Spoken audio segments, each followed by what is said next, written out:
नमस्कार. श्री स्वामी समर्थ. शोध अस्तित्वाचा या आपल्या चॅनलमध्ये तुमचे सगळ्यांचे स्वागत करते. तुमच्या सगळ्या इच्छा स्वामी महाराजांच्या कृपेने पूर्ण होत हीच स्वामीचरणी प्रार्थना करते आणि आजच्या व्हिडिओला सुरुवात करते. तर आजपासून ते चंपासृष्टीपर्यंत आपल्या देवघरामध्ये एक वस्तू ठेवायची आहे आणि ती वस्तू कोणती आहे ती मी तुम्हाला सांगणार आहे.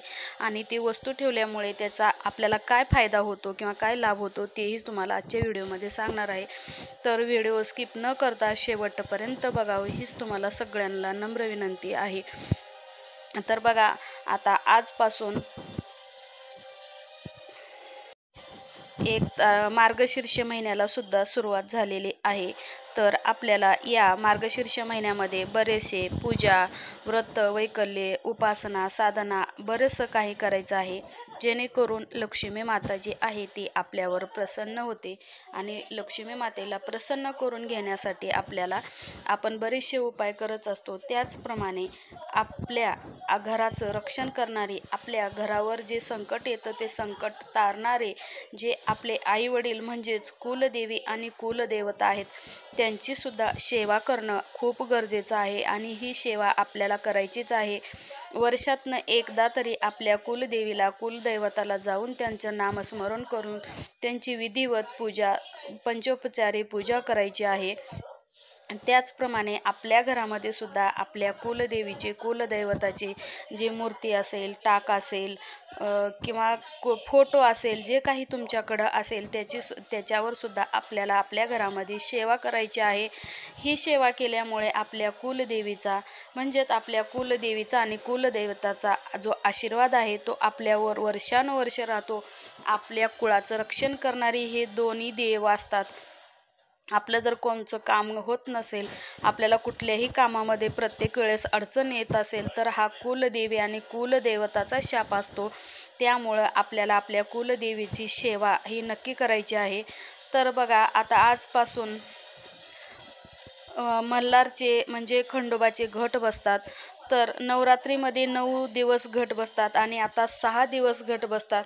तर हे घट 6 दिवस का बसतात? तर मल्हार खंडोबा जो आहे तो मणी आणि मल्ल यांचं युद्ध चाललं होतं आणि त्यांचं हे 6 दिवस युद्ध चाललं होतं. आणि 6 दिवसानंतर खंडोबाला मल्हारीला हा विजय मिळाला होता. त्याच्यामुळं आपल्याला ही 6 दिवस आपल्याला पूजा करायची आहे. जर कोणाकडं मल्हारचा घट नसेल, आपलं खंडोबाचा घट नसेल, कोणी घट घरात बसवतं, ज्यांच्याकडे घट नाही किंवा ज्यांच्याकडे घट असेल त्यांनी सुद्धा ही सेवा करायची आहे. कारण ही सेवा जी आहे ती खूप छान आहे, लवकर रिझल्ट देणारी आहे, लवकर फळ देणारी ही सेवा आहे. तर ही सेवा तुम्हाला कशी करायची आहे? तर बघा, ज्या दिवशी तुम्ही हा व्हिडिओ बघाल त्या दिवसापासून जरी सुरुवात केली तरी सुद्धा चालेल, किंवा तुम्हाला जर शेवटच्या दिवशी तुम्ही हा व्हिडिओ बघितला तर शेवटच्या दिवशी सुद्धा तुम्ही ही सेवा केली तरी चालणार आहे.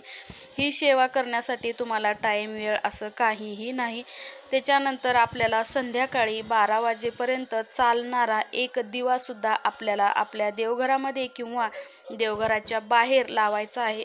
पण जो तो दिवा आहे तो आपल्याला संध्याकाळपर्यंत 12पर्यंत चालावा अशा पद्धतीने लावायचा आहे. आणि तो दिवा तुम्हाला मातीची पंतीमध्येच लावायचा आहे. तर आपल्या देवघरामध्ये काय ठेवायचं हे आपण बघूयात. तर बघा, तुमच्याकडे लक्ष्मी टिकत नसेल, पैसा भरपूर येतो आहे पण घरामध्ये टिकत नाही आहे, कुठल्या ना कुठल्या मार्गाने तो बाहेर जात आहे, किंवा तुम्ही कष्ट भरपूर करताय पण त्याला तुम्हाला फळ मिळत नाही, तर अशा बऱ्याचशा समस्या प्रत्येक घरामध्ये असतात. पैसा हा सगळ्यांनाच, लहानापासून मोठ्यांपर्यंत सगळ्यांनाच पैसा लागत असतो. त्याच्यासाठी आपल्याला उपास, तापास, पूजा, साधना, मंत्र जितकं काही करणं शक्य असेल तितकं आपल्याला करायचं आहे. तर बघा, देवघरामध्ये तुम्हाला एक वाटी घ्यायची आहे. का तर ती वाटी जी आहे ती खोबळा आपला लांबट आकाराचा असतो आणि खोबळा तो पडू नये, खोबराची वाटी, म्हणून आपल्याला खाली एक स्टीलची किंवा पितळेची वाटी घ्यायची आहे. खोबरं हे आपल्याला दुकानातून आणायचं आहे. घरातलं वापरलेलं किंवा कोणी वटीला घातलेलं असं घ्यायचं नाही आहे. जर नारळ असेल तुमच्याकडं तर नारळ फोडून सुद्धा तुम्ही ती खोबरं घेऊ शकता, खोबरं वाटी. त्याच्यानंतर खाली तुम्हाला थोड्याशा फुलाच्या पाकळ्या टाकायचं आहे आणि त्याच्यावर तुम्हाला वाटी ठेवायची आहे। वाटीमध्ये परत आपली जी खोबऱ्याची वाटी आहे ती खोबऱ्याची वाटी ठेवायची आहे। त्याच्यानंतर त्याच्यामध्ये तुम्हाला पूर्ण हळद भरायची आहे।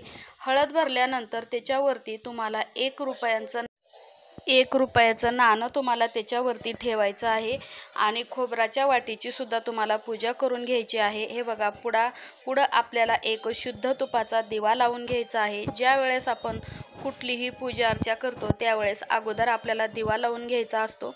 दिवा लावून घेतल्यानंतर तुम्हाला खोबऱ्याच्या वाटीमध्ये जी हळद भरली आहे त्याची सुद्धा आपल्याला पूजा करून घ्यायची आहे। 1 रुपयाचं जे नाणं आहे त्याची सुद्धा आपल्याला पूजा करून घ्यायची आहे।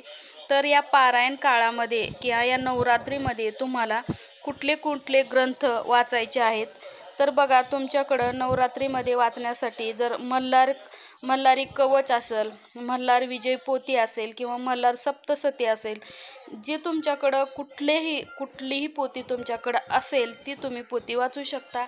मल्हार सप्तशती वाचलं तर खूपच चांगलं, कारण हे बऱ्याच जणांना तोंडपाठसुद्धा असेल। जर तुमच्याकडे जी असेल ती वाचा, जर नसेल तर तुम्ही मोबाईलवर सुद्धा लावून देऊ शकता आणि तुम्ही हात जोडून ते तुम्ही श्रवण केलं तरीसुद्धा चालणार आहे। तर तुम्हाला मंत्र कुठला म्हणायचा आहे? मंत्र म्हणायचा आहे ओम मार्तंड भैरवाय नमः। ओम मार्तंड भैरवाय नमः या मंत्राचा तुम्हाला 6 दिवस रोज सकाळी किंवा संध्याकाळी किंवा दोन्ही टाईम शक्य असेल तर तुम्हाला 108 वेळेस या मंत्राचं तुम्हाला जप करायचा आहे। ही जी आपण हळदीची वाटी ठेवलेली आहे, हळद भरून आपल्या देवघरामध्ये ठेवलेली आहे, जर तुमच्याकडं खंडोबाचा घट बसत नसेल किंवा बसत असेल तरीसुद्धा तुम्हाला ही वाटी भरून ठेवायची आहे। कारण हळद जी आहे ती खंडोबाला खूप प्रिय आहे। खंडोबाला, माळसा देवीला, ज्या आपण जेजुरीला जातो तिथं बघा हळदीची किती म्हणजे भंडारा उधळला जातो, किती हळद उधळली जाते। तर ही हळद जी आहे ती खंडोबाला अत्यंत प्रिय आहे। त्याच्यामुळं आपल्या देवघरामध्ये सुद्धा आपल्या खंडोबाच्या नावानं आपल्याला 1 वाटी हळद भरून ठेवायची आहे, ती बी खोबऱ्याच्याच वाटीमध्ये भरून ठेवायची आहे। त्याच्यानंतर आपल्या देवघरामध्ये जो आपण दिवा लावलेला आहे छोटासा, त्याच्यामध्ये सुद्धा तुम्हाला 1 चुटकी हळद टाकायची आहे। जर तुमच्याकडे खंडोबाचा किंवा टाक असेल, मूर्ती असेल, फोटो असेल तर त्याच्यावर सुद्धा तुम्हाला थोडीशी हळद टाकायची आहे, म्हणजे शिंपडायची आहे। तर तुम्हाला ही 6 दिवस जास्तीत जास्त हळदीचे प्रयोग जे आहेत ते आपल्या देवघरामध्ये करायचे आहेत। आणि तुम्हाला ते नंतर ज्या दिवशी तुम्ही हा व्हिडिओ बघाल त्या दिवसापासून सुरुवात केली तरीसुद्धा चालणार आहे। अगदी शेवटच्या दिवशी तुम्ही 1 दिवस आणि 1 रात्रसुद्धा ही सेवा केली तरीसुद्धा चालणार आहे। का सेवा अगदी सोपी आहे, आपल्याला फक्त खोबऱ्याची वाटी, 1 रुपयाचं नाणं आणि हळद लागणार आहे। तर हळद ही जी आहे ना ती हळद आपल्याला एकदम शुद्ध हळद घ्यायची आहे, प्युअर, म्हणजे जे आपण खातो ती हळद घ्यायची आहे। आणि शेवटच्या दिवशी जी आहे चंपाषष्ठीच्या दिवशी ही जी वाटी खोबऱ्याची आहे त्याच्यामधील हळद आहे, 1 रुपयाचं जे नाणं आहे ते तुम्हाला काढून ठेवायचं आहे। जे नाणं आहे ते तुम्हाला तिजोरीमध्ये किंवा तुमच्या पाकेटमध्ये, पर्समध्ये तुम्ही ही ठेवू शकता। जी हळद आहे ती हळद आणि जी खाली वाटी ठेवलेली आहे ती वाटी आणि हळद मिक्स करून प्रसाद म्हणून तुम्ही सगळ्यांनी थोडं थोडं ते खायचं आहे। हळदीला खोबरा आणि हळद मिक्स करून थोडं थोडं खायचं आहे। आणि राहिलेले जो हळद आहे ती आपल्याला भाजीमध्ये वापरण्यासाठी ठेवायची आहे, किंवा आपल्याला उंबऱ्याला हळदीचं लेपन केलं तरीसुद्धा चालतं। तर अशा प्रकारे आपल्याला या हळदीचा उपयोग करायचा आहे। शक्यतो आपल्याला ही हळद खाण्यासाठीच वापरायची आहे, कारण आपण ह्याच्यावर 6 दिवस आपण पूजा, मंत्र, आरती केलेल्या असते आणि रोज सकाळ संध्याकाळ तुम्हाला आरती नक्की करायची आहे।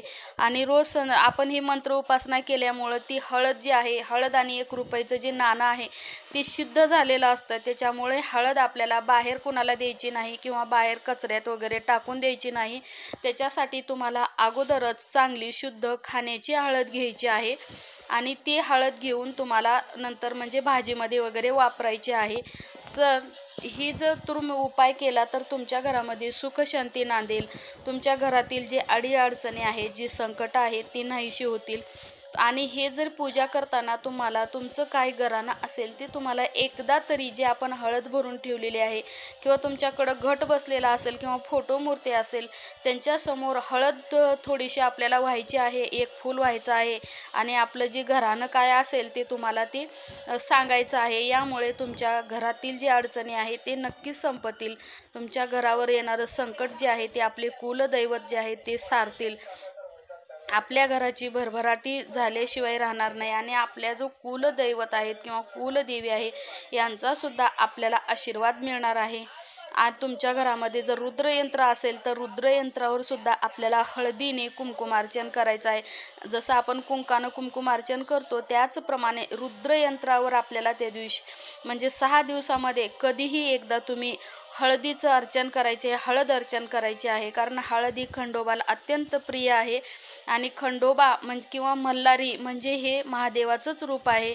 आणि महादेवा शिवशंकर म्हणजे एकदम भोळा साम. जी आपण कुठलीही पूजा केली, आपण कितीही साध्या पद्धतीने पूजा केली तर ते स्वीकारत असतात. श्री स्वामी.